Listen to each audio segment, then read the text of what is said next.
I used to work nights as a janitor at a high school in Ohio. It was one of those old buildings, long, echoing hallways, lockers that slammed shut by themselves, and fluorescent lights that buzzed like insects. My shift started at 10 p.m. and ended at 6 a.m. I liked the quiet. No kids, no teachers, just me and the hum of the vacuum. But after one winter night in 2017, I can't step foot inside a school building again. It started around midnight. I was cleaning the second floor near the gym. All the lights were on, except one section, the east wing. The power in that hallway was always flickering, so I saved it for last. When I pushed my cart down the hall, I noticed something strange. The classroom at the very end, room 218, had its lights on. That room had been locked for months after a teacher quit suddenly. I radioed my supervisor, but he didn't answer.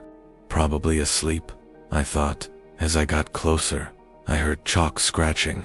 That was impossible. All the chalkboards had been replaced with whiteboards years ago. I peeked inside. The room was empty. The board was clean, but the smell of chalk dust filled the air. Then I noticed it, a single word written backwards on the window. Stay. I backed out fast, locking the door. When I looked down the hallway, every single locker door was open. I didn't clean the east wing again that night. The next morning, the principal called me in. He said the camera in that hallway showed my cart moving on its own, rolling from one end to the other, stopping right outside room 218. He thought I staged it. I quit the next day. Even now, when I drive past that school, I swear I can still smell chalk in the air. This happened when I was 17. Our history teacher was out for a week, so the school brought in a substitute, Mr. Harris. He was quiet, polite, maybe in his late 40s.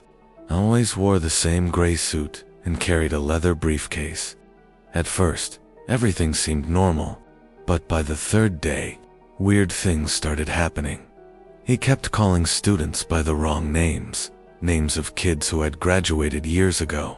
And once, when someone corrected him, he got pale and whispered, "No, that can't be right." The class laughed it off, but I couldn't shake the feeling that something was off. He'd stare at the clock for long stretches, like he was waiting for something. On Friday, I stayed late to pick up a notebook I'd forgotten. The building was almost empty. When I reached the classroom, the lights were off, but I heard mumbling inside. I peeked through the glass panel on the door. Mr. Harris was sitting at a student's desk, facing the corner, whispering names, over and over. Names from our class roster. Then he said mine. I froze. He turned suddenly, eyes wide like he'd been caught. I ran. The next week, the principal announced our substitute had resigned unexpectedly. I asked where he came from, but no one seemed to know. Not even the district office. To this day, no one can find any record of a Mr. Harris ever being employed by the school system. I went to a private school in upstate New York. Small, quiet, the kind of place that looked harmless on the outside. But beneath the gym, there was a locked basement door that everyone whispered about. Teachers said it was just for maintenance. Students said something else. Rumor was, a janitor disappeared down there in the 90s, and the door had been sealed ever since. One evening, after basketball practice, I stayed late waiting for my ride. Everyone else was gone. I heard a metal clang echo from under the gym. Curiosity got the best of me. I found the old basement door, rusty padlock, chain, "Do not enter" sign still hanging crooked. When I leaned closer, I swear I heard breathing. It wasn't echo. It wasn't wind. Then, something hit the other side of the door. Hard. Once. Then again. The chain rattled. I sprinted to the locker room, grabbed my stuff, and waited outside in the snow until my mom arrived. The next morning, the janitor said the chain had been broken in half, like it was pulled from the inside. They welded the door shut after that.